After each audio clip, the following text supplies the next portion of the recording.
राम राम प्यारे विद्यार्थियों, स्वागत है आपका आज जी क्लास में। दोस्तों हम ग्रुप डी और जीडी तैयार करने वाले विद्यार्थियों के लिए बहुत ही महत्वपूर्ण क्लास लेकर आए हैं। दोस्तों आप भी ग्रुप डी में इस बार सिलेक्शन चाहते हैं तो ये वीडियो आपके लिए काफ़ी यूजफुल होगी। दोस्तों ये रहा पहला प्रश्न आपके सामने। डीजल इंजन का निर्माण कहाँ पर होता है? बताएं दोस्तों, जो डीजल इंजन होता है उनका निर्माण कहाँ पर होता है? दिल्ली में, बनारस में, कोलकाता में या फिर कानपुर में? दोस्तों डीजल इंजन का जो निर्माण है वो बनारस में होता है। ऑप्शन बी बनारस इसका सही आंसर होगा। रेलवे बोर्ड की स्थापना कब की गई? बताएं दोस्तों, आप ग्रुप डी तैयार करें तो आपको पता होगा कि रेलवे जो बोर्ड की स्थापना है वो कब की गई थी? 1885 में, 1985 में, 1906 में, 1905 में? दोस्तों रेलवे बोर्ड की जो स्थापना है वो 1905 में की गई थी। ऑप्शन 4 1905 इसका सही आंसर होगा। रेलवे के पितामह किसे कहा जाता है? बताएं दोस्तों, रेलवे के जो पितामह के नाम से है वो किसे जाना जाता है? अटल बिहारी वाजपेयी को, बाल गंगाधर तिलक को, स्टीफन को, जेम्स बॉन्ड को? दोस्तों जो रेलवे के पितामह है उनके नाम से स्टीफन को जो है रेलवे के पिता के नाम से जाना जाता है। ऑप्शन सी इसका सही आंसर होगा। भारत में रेल का आरंभ किस सन में हुआ? बताएं दोस्तों, भारत में जो पहली रेल चलाई गई थी वो किस किस समय चलाई गई थी? 1853 में, 1985 में, 1906 में, 1905 में? दोस्तों भारत में जो प्रथम रेल है वो 1853 में चलाई गई थी। और दोस्तों आप मुझे कमेंट करके बताएं कि जो ये रेल चलाई गई थी प्रथम वो कहाँ से कहाँ तक चलाई गई थी और वो कितने किलोमीटर लंबी चलाई गई थी? मेट्रो पुरुष उपनाम से कौन प्रसिद्ध है? बता दोस्तों, इन चारों ऑप्शन में से किसे मेट्रो पुरुष के नाम से जाना जाता है? श्रीधरन को, कमला नारायण को, मोहम्मद जानिब को, आदित्य सहाय को? दोस्तों श्रीधरन जो है इन्हें मेट्रो पुरुष के नाम से जाना जाता है। ऑप्शन 5 श्री क्वेश्चन 5 का ऑप्शन ए श्रीधरन इसका सही आंसर होगा। भारत की पहली रेल ने मुंबई और ठाणे के बीच कितनी दूरी तय की? दोस्तों जो भारत में जो पहली रेल चलाई गई थी वो मुंबई से ठाणे के बीच में चलाई गई थी। तो वो कितनी दूरी तक चलाई गई थी, उसकी लंबाई कितनी थी? 30 किलोमीटर तक, 35 किलोमीटर तक, 34 किलोमीटर तक या फिर 36 किलोमीटर तक? दोस्तों पहली पहली रेल मुंबई से ठाणे के बीच चलाई गई थी वो 34 किलोमीटर तक चलाई गई थी। ऑप्शन सी 34 किलोमीटर इसका सही आंसर होगा। अगर दोस्तों आप हमारे चैनल पर पहली बार आए वीडियो को लाइक करें और चैनल को सब्सक्राइब करें, क्योंकि आने वाली वीडियो की नोटिफिकेशन सबसे पहले आपको मिल जाएगी, जिससे आप अपनी ग्रुप डी की तैयारी को और बेहतर बना सकते हैं। रेल दिवस प्रतिवर्ष कब मनाया जाता है? बताएं दोस्तों, आप रेलवे तैयार कर रहे हैं तो आप बताएं कि रेल का जो रेल दिवस है वो किस दिन मनाया जाता है? 16 अप्रैल को, 18 मार्च को, 20 दिसंबर को, 21 अगस्त को? दोस्तों रेलवे जो दिवस है वो 16 अप्रैल को मनाया जाता है। ऑप्शन ए 16 अप्रैल इसका सही आंसर होगा। भारतीय रेलवे का एशिया में कौन सा स्थान है? दोस्तों भारतीय जो रेलवे बोर्ड है उसका एशिया में कौन सा स्थान है? प्रथम स्थान, दूसरा स्थान, तीसरा स्थान या फिर पाँचवा स्थान? दोस्तों भारतीय रेलवे का जो है वो एशिया में दूसरा स्थान है। ऑप्शन बी 2 इसका सही आंसर होगा। भारत के किस राज्य में रेल लाइन सबसे अधिक है? उत्तर प्रदेश में, मध्य प्रदेश में, राजस्थान में या फिर बिहार में?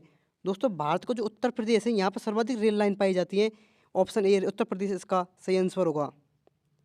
भारत में कितने प्रकार के रेल मार्ग हैं? 2 प्रकार के, 3 प्रकार के, 1 प्रकार का या फिर 4 प्रकार का? दोस्तों भारत में जो है 3 प्रकार के रेल मार्ग हैं। ऑप्शन बी 3 इसका सही आंसर होगा। भारत में प्रथम विद्युत इंजन का निर्माण कब से शुरुआत हुई? बता दोस्तों, भारत में जो प्रथम इंजन विद्युत इंजन का निर्माण किया गया था वो कब से स्टार्ट किया गया था? 1885 से, 1985 से, 1906 से, 1971 से? दोस्तों भारत में जो प्रथम विद्युत इंजन का निर्माण है वो 1971 से किया गया था। ऑप्शन 4 1971 इसका सही आंसर होगा। सोन नदी पर बने भारत के सबसे लंबा रेल पुल का नाम क्या है? बताएं दोस्तों, भारत का जो सबसे लंबा रेल पुल है जो कि सोन नदी पे बना हुआ है उसे किस नाम से जाना जाता है?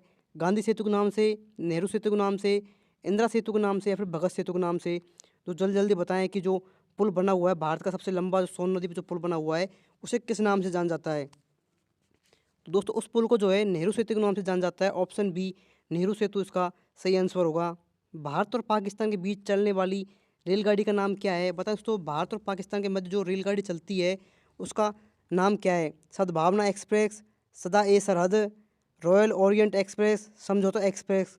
दोस्तों भारत और पाकिस्तान के बीच जो रेलगाड़ी चलती है उसे समझौता एक्सप्रेस के नाम से जाना जाता है। ऑप्शन डी समझौता एक्सप्रेस इसका सही आंसर होगा। 9 नवंबर 2017 को भारत और बांग्लादेश के मध्य कौन सी ट्रेन की सेवा शुरू की गई? दोस्तों भारत और जो बांग्लादेश है इनके मध्य 9 नवंबर 2017 को एक ट्रेन चलाई गई थी।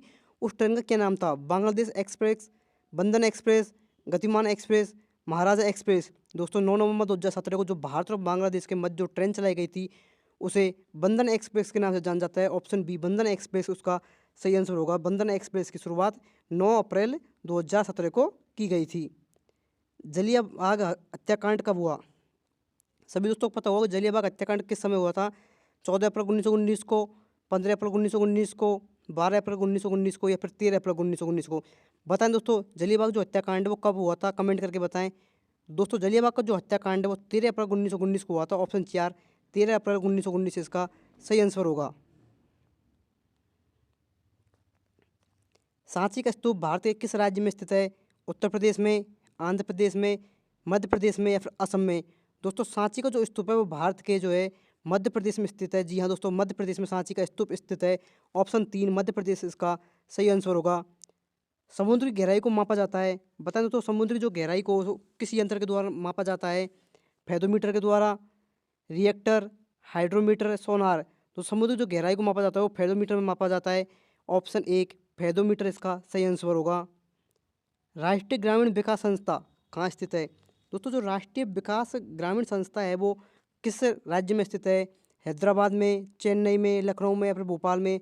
दोस्तों हैदराबाद इसका सही आंसर होगा। राष्ट्रीय ग्राम विकास संस्था जो है वो हैदराबाद में स्थित है। ऑप्शन 1 हैदराबाद इसका सही आंसर होगा। सुनहरी क्रांति संबंधित है। बताएं तो सुनहरी क्रांति के नाम से किसे जाना जाता है? मछली उत्पादन को, फल उत्पादन को, अंडा उत्पादन को या फिर दाल उत्पादन को? दोस्तों सुनहरी क्रांति के नाम से जो है फल सब्जी आदि के उत्पादन को सुनहरी क्रांति के नाम से जाना जाता है। अगर दोस्तों आपने अभी तक हमारे वीडियो को लाइक नहीं किया तो वीडियो को जल्दी से लाइक करें और चैनल को सब्सक्राइब करें। नोबेल पुरस्कार की शुरुआत कब हुई? बताएं दोस्तों भारत में जो नोबेल पुरस्कार की शुरुआत है वो किस समय हुई थी? 1905 में, 1901 में, 1903 में या फिर 1908 में? दोस्तों नोबेल पुरस्कार की जो शुरुआत है वो 1901 में हुई थी। ऑप्शन 2 1901 इसका सही आंसर होगा। हड़प्पा सभ्यता की खोज किसने की थी? दोस्तों हड़प्पा जो सभ्यता है उसकी खोज किसके द्वारा की गई थी? दयाराम साहनी के द्वारा, उमंग भारती के द्वारा, डॉक्टर राम कुमार साहनी के द्वारा, उमेश पाल के द्वारा? दोस्तों हड़प्पा सभ्यता की जो खोज है वो दयाराम साहनी के द्वारा की गई थी। ऑप्शन 1 दयाराम साहनी इसका सही आंसर होगा। पिन कोड की शुरुआत कब हुई? 1972 में, 1977 में, 1975 में या फिर 1973 में? दोस्तों पिन कोड की जो शुरुआत है वो 1972 में हुई थी। ऑप्शन 1 1972 इसका सही आंसर होगा। शांति निकेतन की स्थापना किसने की थी? बता दो तो शांति जो निकेतन है इसकी स्थापना किसके द्वारा की गई थी? सुभाष चंद्र बोस के द्वारा, रविंद्रनाथ टैगोर के द्वारा, भगत सिंह के द्वारा या फिर महात्मा गांधी के द्वारा? दोस्तों शांति निकेतन जो है इसकी शुरुआत रविंद्रनाथ टैगोर के द्वारा की गई थी। ऑप्शन 2 रविंद्रनाथ टैगोर इसका सही आंसर होगा। भारत की कोकिला किसे कहा जाता है? दोस्तों भारत की कोकिला के नाम से किसे कहा जाता है? मीरा कुमारी को, इंदिरा गांधी को, सोनिया गांधी को या फिर सरोजिनी नायडू को? दोस्तों भारत की जो कोकिला है इस नाम से सरोजिनी नायडू को जाना जाता है। ऑप्शन 4 सरोजिनी नायडू इसका सही आंसर होगा।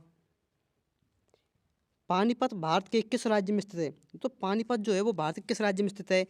उत्तर प्रदेश में, पंजाब में, हरियाणा में या फिर गुजरात में? दोस्तों पानीपत जो है वो भारत के हरियाणा में स्थित है। ऑप्शन 3 पानीपत हरियाणा में स्थित है। हरियाणा इसका सही आंसर होगा। दोस्तों आज की क्लास को हम यहीं पे समाप्त करते हैं। अगर दोस्तों आपको हमारी वीडियो अच्छी लगी हो तो वीडियो को लाइक करें, चैनल को सब्सक्राइब करें, क्योंकि दोस्तों हम यहाँ पे ग्रुप डी की आपको बहुत ही महत्वपूर्ण प्रश्न की क्लास यहाँ पे कराएंगे और हम आपको ग्रुप डी और जीडी के लिए वो प्रश्न कराएंगे जो पिछली एग्जाम में पूछे हुए हैं।